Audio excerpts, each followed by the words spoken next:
Did you know that inside the study in your hideout in Assassin's Creed Shadows, you can actually find a map that highlights 2 brand new zones? And maybe you already see it, that the island on the bottom left is of course the DLC area for the first expansion, the class of Awaji. So that very likely means that the other highlighted part, which also seems much bigger, is for the second DLC for the game. It's no surprise that we at least get a second expansion for Shadows. Before the big delay they had a season pass with 2 upcoming expansions where we could explore new lands, meet new characters and unravel new mysteries. And I think the first DLC is launching very soon. Want to go a bit more in depth on it? Maybe you already heard it, like Ubisoft confirmed that they will reveal some of the post-launch plans for the game next week. It's actually a few days from now. They also teased one thing that will be included. Launch is only the beginning is what they say, so ton to go over. A community member is doing some really cool stuff and way more. Of course, if you want more Assassin's Creed Shadows content,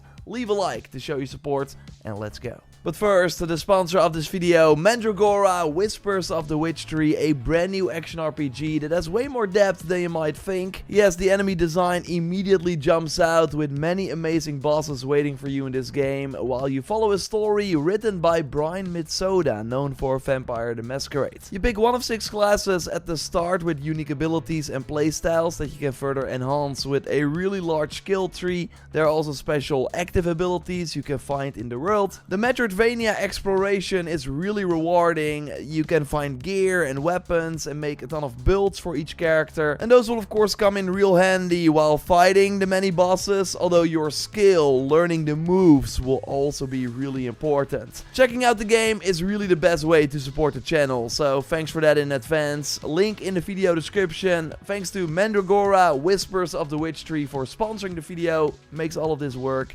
And now let's get back into it. So yes, in their post-launch video, they teased a new parkour move for Naue. So this is actually a nice move from Unity, where Arno is hanging and can then move to the side. Now Naue is moving down in this example, so we still have to wait and see if they're actually going to add height ejects as well. So then you actually move up, you climb, you keep the pace of your parkour instead of it slowing you down. Now, what else could be coming? Like, I think it's overall good to keep your expectations in check a bit, because they note that they will reveal a little more about the post-launch plans. So I'm not expecting a half a year or like a full year roadmap like we saw for Origins, Odyssey and Valhalla. I think they will only talk about what we get during spring, or basically from now till the end of June. Kinda like what Valhalla did in between big updates too.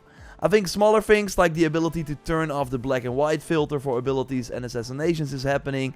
I personally hope for a stat page and the option to turn on damage numbers if you want. But I think it's realistic to not expect New Game Plus as being part of this announcement, because Odyssey had New Game Plus almost 5 months after release. And we know the Shadows team wants to make it a bit more special with potential new rewards and new ways to enhance your character. So I'm expecting a similar timeline, maybe like 4 to 6 months after launch. I also think headgear in cutscenes likely requires more time if they're going to do it, like New Game Plus is confirmed, but this is not. But we already see, thanks to Slider V2, link to their channel in the video description, that it in fact looks amazing. So fingers crossed we get it. I think the chances are high, because the official thing they did say about the post-launch already is that beyond the Claws of Awaji DLC and a few special events and additional content we have on the calendar, our plan is to listen to and support our community as best we can with quality of life updates, gameplay tweaks and additional options. We plan on giving more of what they want to our players first and foremost. So I think headgear and cutscenes should 100% be a part of that. But yeah, 100% that we will see what those special events are and the additional content is that they already had planned even before launch. Like, let me know what you hope the new content is in the comments down below. Do you want missions like the Lost Tales of Greece? Do you want special bosses like the mythical creatures in Odyssey? Or more game modes that Valhalla introduced, like the Mastery Challenges or Tombs of the Fallen? I want to be surprised. Of course, something combat related that is super challenging would be high on my list,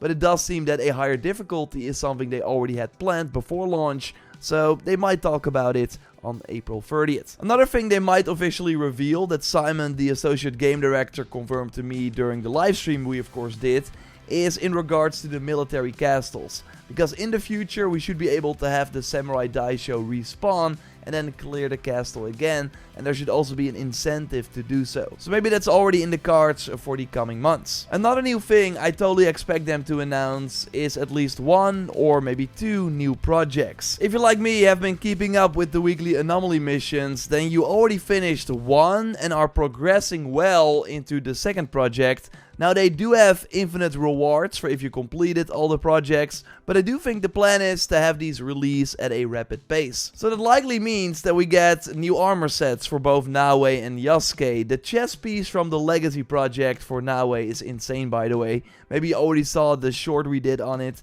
but it lets you tag enemies on sight with eagle vision. So pop eagle vision and boom, you tag enemies by just looking at them. It's not only super handy, but also very satisfying. So having more free armor sets like this in the game would be pretty dope. And there's no time limit, of course, on these projects. So just do the anomalies, unlock the levels, and then you will eventually get this outfit. There's this very cool mount for sale in the exchange, by the way, but I do think the next projects will be also very interesting in terms of keys. Like, will they give the same amount as the first 2 projects that we had at launch, or will Ubisoft lower it? So my tip just right now is to hold onto your keys and only use them if you really want something, because I can foresee a future where that currency will be harder to get later on. I hope I'm wrong, of course, but wanted to throw that out there. And yes, on April 30th, when they announced that post-launch plan, I also expect the release date for the first DLC, Claws of Awaji. I've always said May, but I can also see them launched in June. I think later would be kind of wild. They have been working on this since before the release, obviously, and they also got the 4 extra months of dev time thanks to the delay. So I think it's done, and they're just holding on to it to release it at the perfect time. Slider V2, by the way, also was able to glitch on the Awaji Island that right now is just full of placeholder stuff, but they were also able to glitch into that other region that is highlighted on the map in the study, so it's potentially for the second DLC. And that seems way larger, so we'll likely have more than 10 hours of new content compared to Claws of Awaji. But I do think this also means that it won't be the mythical expansion, because why would you need a huge zone in Japan for that? It could be like Curse of the Pharaohs, where we through a new area would go into portals to go to the 4 new realms. But I think personally that they're going to save the mythical stuff for like a big third expansion, Dawn of Ragnarok style. Only then it will be way more exciting, because we did not have the mythical content in Shadows yet, unlike Valhalla, where we already had a big story arc in Asgard and Jotunheim. So Dawn of Ragnarok was a bit less exciting. Okay, I'm getting carried away. I'm not expecting anything beyond the first DLC during this post-launch reveal on April 30th. I'll of course keep you up to date. Be sure you are subscribed to not miss anything. Thanks again to Nightspeak for sponsoring today's video. Make sure to check out Mandragora by clicking the link in the video description. That would really help me as well. So thanks for that. A like would be awesome. And check out our previous video by clicking on the screen. I will speak to you very soon. Goodbye.